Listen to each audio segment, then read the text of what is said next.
Hi everybody, I'm Corinne Blackstone and welcome to my craft room. I'm so happy to have you here today. In today's video, we're going to be talking about how to set up an image or a picture to engrave with your laser. We're going to talk about how to edit that photo to make sure it comes out really well. And one thing I want you to note is in this video, we are going to invert our image, but when you're engraving, if you're using wood, you don't invert. So like light surfaces don't need to be inverted, but when you're doing dark surfaces like these metal plates, or when you're doing like a dark tumbler, you will need to invert your image. And I'm going to teach you how to do that. And I'm going to show you the two different examples of when you don't invert and when you do and why you need to do that. So this is a really comprehensive video. It's pretty quick and it's going to walk you through all the steps, including how to set up your image on your WeCreat software, plus two different ways to invert your image. So let's go ahead and get started. But before we do, be sure you're subscribed here. That way you don't miss out on any of the fun, crafty content we have coming. We're going to start in Canva for this, which I find really is like a great way to start. So in Canva, what I want to do is upload the image that I want to use for our engraving. So I'm going to go ahead and grab it from the folder. I'm going to use this picture of my dad holding some puppies, and it's adorable. It's so, so cute. But what I want to do first is I'm going to edit this photo. Now, I will say that if you do not have Canva Pro, highly recommend it, especially if you're getting into photo editing and want to do engraving, because the background remover in here is better than a lot of the other like free programs. But what I want to do is I'm first going to remove the background, which will get rid of all this red junk behind him. And then what I want to do is I'm going to just edit this photo a little bit. So when you're looking for a good photo to use, you want to make sure that you're using a picture that isn't overexposed, meaning that it's super bright. So I'm going to go under my editing option and I'm going to adjust this. So what I'm talking about is if your photo is like this, where it's really, really blown out, you can't see a lot of details, that's not a good photo to use. So I'm going to go ahead and put that back where it was. Now, I'm going to turn my contrast down just a little bit. So you'll see what the contrast does. It sort of dulls those colors, but it also keeps it from being super blown out. So I did find that with this image, I just turned it down a little bit. And then with the highlights, same idea. You don't want to turn them up so high that you can't see any of like the details. Like I'm especially looking like here around his hair and like around his mouth, you can see some details. So you just want to kind of play with it until it's not blacking out too much of the details. Same with things like the shadows. If you turn the shadows up too high, you're going to lose a lot of details, especially you can see like on the puppies. I don't want to lose the details on the puppies either. So I'm not going to play with shadows, and whites is going to do the same thing. See how it like blows it out, loses all those details. So you just sort of play with it until you're happy where you're getting a little bit of that detail showing, but it's not too much. Now I am going to sharpen this photo a little bit just so I have a little more detail, like especially in the mustache and his fingers and things like that, and the little puppy's faces. So I do sharpen it just a bit. And now what I want to do is I'm going to change the color of this. I like to do mine in black and white when possible, just so I can get a better idea of what it's going to look like. So what you can do is go through and you can see if any of the filters will do it, but you can also go into your adjustments and you can actually change like the saturation and it'll turn it to a black and white photo. Now I do that personally just because I want to see what it looks like without any of the color, just so I can get a good look and see if it looks like all those details are showing. And I think it looks pretty good, so we're gonna go with it. I'm gonna go ahead and click share, and then I'm going to download this. Now I wanna download this as a PNG with a transparent background.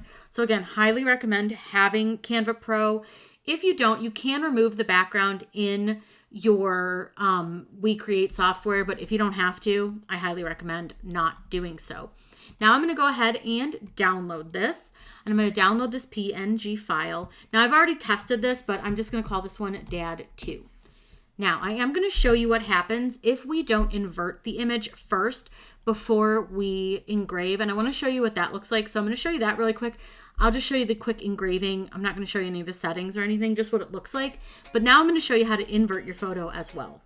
I'd run 1,000 miles if I could run with you.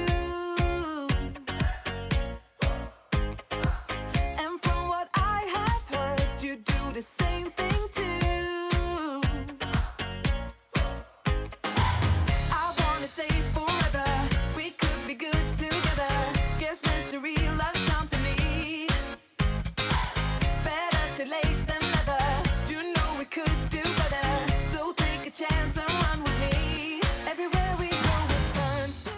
Now, like I said, if you didn't invert your photo, you can see that it looks really weird. It looks like an x-ray almost, which is not the look we're going for. So I use photoaid.com, and I will link this directly for you in the video's description. And what I'm going to do is I'm going to invert my colors. So I'm going to click upload image, and I'm going to choose the image of Dad 2 here. And then what I want to do is click invert colors. And now you're going to see that it's going to look like an x-ray. It looks like what we just engraved, but we're doing that so that it doesn't look like an x-ray when you engrave it, which I know sounds insane, but it works. Then I'm going to click download, and I'm going to save this image. So I'll just save it as the Dad 2 image. Now I'll take it over to the WeCreat, and I'm going to show you how to set this up. That way you can see how it's all set up. Then we'll engrave it, and I'll show you what the difference is because they do look so different. And that's why inverting it is really important, because when you're engraving, it's almost like engraving backwards, if that makes sense. But when you see the difference, you'll really understand why we have to invert our photos. Now you can do this with any photo, any image that you want to. Just remember, the nicer and more quality the photo, the better engraving is going to look. Now, if you have an older photo that maybe is a little bit too grainy, you can try running it through some of the AI photo enhancers, but they don't always work, but it can definitely improve it. But if it's a really grainy old photo, it may not engrave really well. Now, I do want to show you that you can invert your image within the WeCreat software, but it's not my favorite. I did find that I got a better quality image doing it on the other in another software, which I will show you. It's a website. But if you want to do it in the WeCreat software, let me show you. It's really easy. What you're going to do is drag and drop the image into your canvas here. I'm going to use the Dad 2 image and drag and drop it. It's going to tell me it's larger than the scale, and just to fit it, that's fine. Now what you want to do is go to image processing. Now keep in mind that this only works with PNG images and JPG images. It does not work with any of the other types of images like SVGs, because this has to do a bitmap engrave. Now what you want to do is you're going to go to where it says filters, and you're going to choose invert. Now I want you to look at the quality of this one versus this one. This one looks awful, and there's a reason for that. What I want to do is I'm going to change this image algorithm here from Jarvis to gray, and you're going to see a huge difference in that design. Now, one thing I will note is it's a little bit darker, so you can turn things up like the highlights and things like that, but I don't love the way that this one works as well, so I do prefer to do it the other way. But this is one way you can do it, and then when you hit confirm, you have your inverted image. But like I said, I did test this one. It's not as good quality. It's just a little bit less. Like, I saw a lot more graining in the shirt, a lot more graining in the hands and in the face, so I didn't like this version quite as much. But if you don't want to go to another software, you can do it within WeCreat. Once you've inverted your image in your software, whatever you're going to invert it with, we're going to load our machine. So I've put a piece of metal down, but you can do this on all sorts of products. But I'm using my 2-watt laser. You can do this on wood, all sorts of things. And what I want to do is I've plugged my machine in, my laser, I've turned it on, and I'm going to click the refresh button, because that's going to bring up the bed of my laser so that I can line up my design onto my metal piece. Now, because my metal piece is black, I have a piece of white paper behind this, and whenever you're using like a dark product, like maybe a really dark leather or a dark wood, having that white sheet behind it can be really, really helpful. Now, what I'm going to do is drag and drop my image into my WeCreat software. We're going to use the one called Dad 2 inverted image, and I'm just going to drag it and drop it over into the software.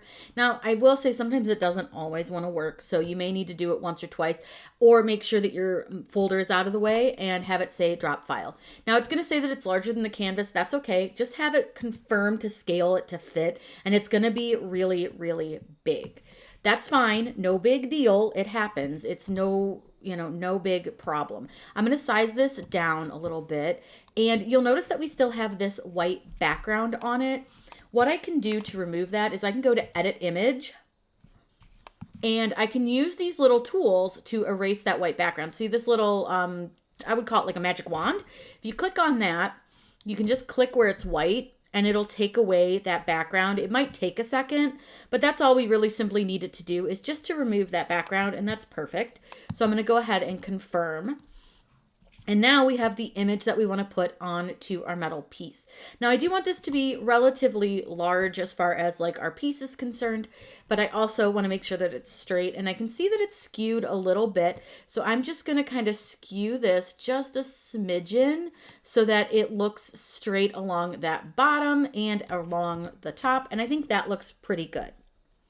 Now, the big thing here is that we need to pick our settings for our engraving. And I will say that the settings that they have in the software worked really well, but I would recommend doing some testing if you're going to use some different materials. What I'm going to do is I'm going to go under where it says material, and right now it says it's black acrylic. It's not. This is metal and this is aluminum, and it is 0.8 millimeters thick. All I'm going to do from here is go ahead and click confirm. And I want to make sure that my layer is set to the bitmap engrave, which it is. Because this is a PNG, it can only do what's called bitmap engrave, but that's what we want it to do for this because we want it to have all these different like shading areas and all of that. The power's at 78, the speed's at 150, it's going to do one pass, and it's going to do a line density of 100, which is absolutely perfect for this. Now what I'm going to do is close the lid on my machine, and you'll see that it's going to show that it's closed up here on our software. Once that's closed, all we have to do is click the start button. It's going to process here in our software, and it's going to tell us about how long this is going to take. This is not always fully accurate. When I did this, it did take about 20 minutes, but it's pretty close to accurate. Once it's done doing all like the framing and all that, you'll see that you show your preview. And I just always kind of double check this preview, make sure it looks good. I think it looks fine.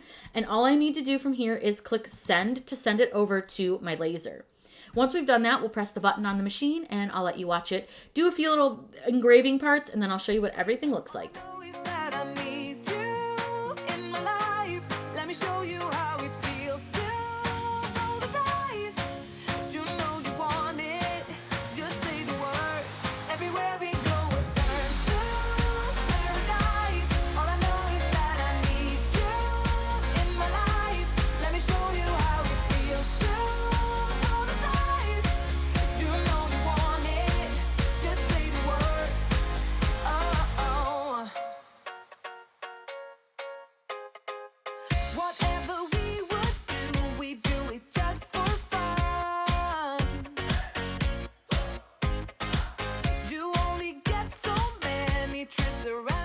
The one on the left is the inverted photo and the one on the right is not. So that's why that one looks like a little x-ray. Now there is a little flaw in the one on the left. That's just because some wind blew through my machine and moved my piece of metal, but that's okay, no big deal. This was just a tester. Now remember, when inverting photos, it's really only for dark materials, but you still want to make sure you have a good, clean, quality photo when you're going to do any type of engraving, whether it's on wood, metal, acrylic, anything like that. You would want to make sure you're going to have a really nice clear photo. You can really see the difference here because I can see the reflection in his glasses in the non-inverted photo, which I think is pretty cool. And then in the inverted photo, you'll actually be able to see his eyes.